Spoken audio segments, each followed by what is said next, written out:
College पाराला खेमुंडीर राजनीति विज्ञान स्नातकोत्तर द्वितीय वर्ष छात्र रक्त कर्कट रे पीड़ित हुई बंचिबा पई संघर्ष करुछंती बेनाल सेन एवं सहपाठी चिकित्सा पई आर्थिक सहायता करबाकू निवेदन करछनी।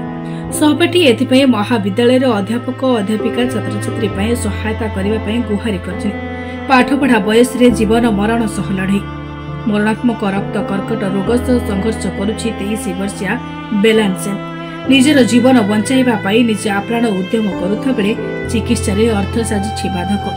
आर्थिक सहायता करबाकू आकुल अनुरोध करछंती रक्त कर्कट पीड़ित थिबा बेलारसन नायक। जदिओ आयुष्मान स्वास्थ्य कार्ड रे बेलारसन रो चिकित्सा आरंभ होइतिला किंतु कार्ड रे निर्धारित अर्थ सरिजिबारु एबे चिकित्सा पाई बाधक हेउछि। जीवन बंचाइबाकू एबे माँ बापांक पाखरे कोनोसी संबळ नथिया बेले आर्थिक सहायता करबाकू हाथ पताउछंती।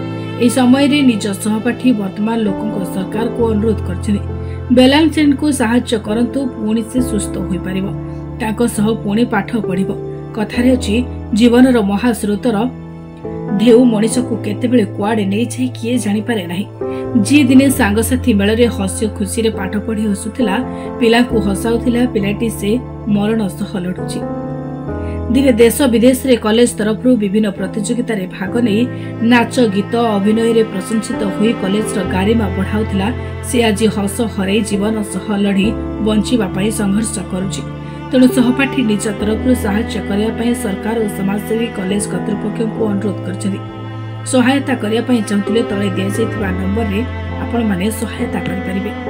वर्तमान मु रक्त कर्कट रोग रे पीड़ित अछि एवं वर्तमान आर्थिक क्षेत्र रे भांगी पड़ी जहाँकि आयुष्मान कार्ड मध्य वैलिडिटी शेष हो जाफल मोर चिकित्सा क्षेत्र रे असुविधा उपजुची।